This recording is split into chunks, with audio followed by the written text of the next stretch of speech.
अस्सलाम वालेकुम। आज हमारा जो टॉपिक है वो है चैप्टर 2 का topic range of muscle work. और जो मैं आपको ये पढ़ाती हूँ काइनी, ये डीना गार्डनर की बुक से पढ़ाती हूँ। अच्छा, इसमें कुछ टर्म्स इंपॉर्टेंट हैं। सबसे पहले इसमें एक्सकर्जन ऑफ मसल्स क्या होता है हमें पता होना चाहिए।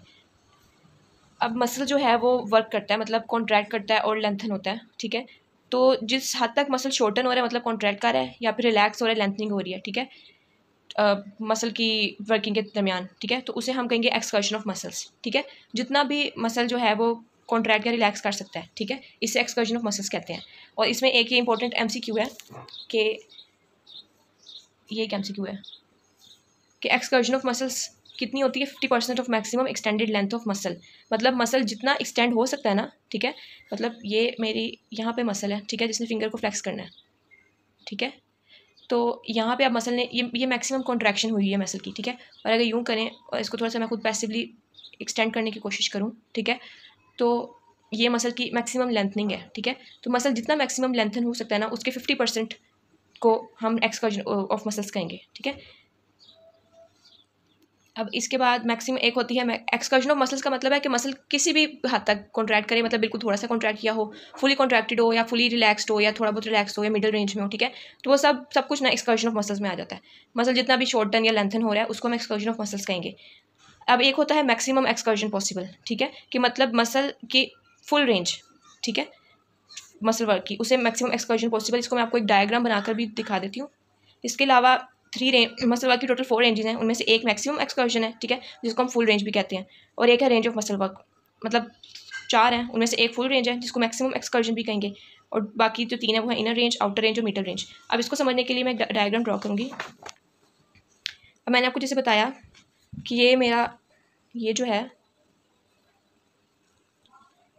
यहाँ पर फिंगर फ्लेक्सर्स हैं जो PIP जॉइंट को जिन्होंने फ्लेक्स करना है, ठीक है, ये PIP जॉइंट है ना, प्रोक्सिमल इंटरफ्रेंशियल जॉइंट।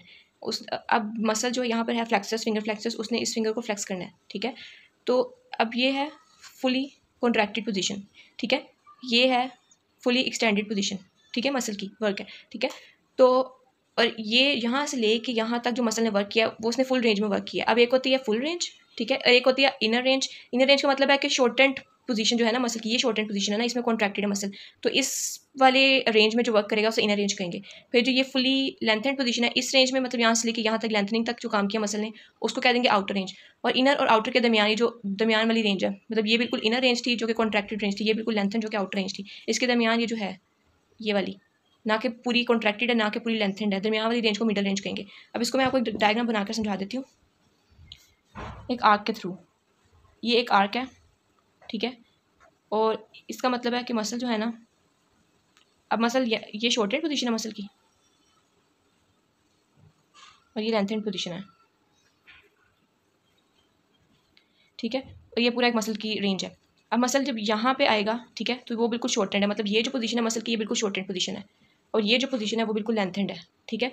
और यहाँ से लेके यहाँ तक ये पूरी फुल रेंज होगी मसल की, ठीक है, ये पूरी फुल रेंज होगी। अब फुल रेंज या मैक्सिमम एक्सकर्जन पॉसिबल का आपको पता चल गया। अब दूसरी जो है वो है, अब ये जो है ये शॉर्टेंड या कॉन्ट्रैक्टेड पोजीशन से लेके ये होगी मिडल रेंज, ये वाली मिडल है। अब शॉर्टेंड से मिडल रेंज तक जो है वो इनर रेंज हो गई, और मिडल से लेंथेंड पोजीशन तक जो है वो हो गई आउटर रेंज, ठीक है। तो मसल की कितने रेंजेस ऑफ मसल वर्क हो गई, एक फुल हो गई, एक इनर, एक मिडल और एक आउटर रेंज, ये 4 रेंजेस हो गई। अब मसल फुली कॉन्ट्रैक्टेड है तो मिडल तक ये इनर रेंज हो गई, ठीक है। जो शॉर्टेंड पोजीशन में मसल वर्क करेगा वो इनर रेंज में होगा, जो मिडल इन दोनों और जो आउटर लेंथेंड पोजीशन है, रिलैक्स पोजीशन, उसके इर्द गिर्द मसल वर्क करेगा तो आउटर रेंज कहेंगे, और इनर और आउटर के दरमियान की जो रेंज होगी मिडल रेंज होगी। और सबसे ज़्यादा वर्क जो है ना, मोस्टली वर्क डन जो है हम डेली लाइफ में जो भी काम करते हैं हम मिडल रेंज में करते हैं, ठीक है, mostly work done in middle range. I hope आपको फुल इनर मिडल और आउटर रेंज का कॉन्सेप्ट समझ आ गया होगा। और बेशक आप पेपर आए तो आप उसमें डायग्राम भी ड्रॉ करके बता सकते हैं, आपको ज़्यादा अच्छे मार्क्स मिलने के चांसेस हैं। और ये जो टॉपिक है ये SCQ पॉइंट ऑफ व्यू से भी इंपॉर्टेंट है, और MCQs भी इसमें हर लाइन इसकी MCQ बन सकती है। And that's it. बाकी जो इनकी डेफिनेशंस वगैरह वो बुक से पढ़ लेना, आपको ये कॉन्सेप्ट समझने के बाद आराम से बुक से समझ आ जाएगी। Thank you.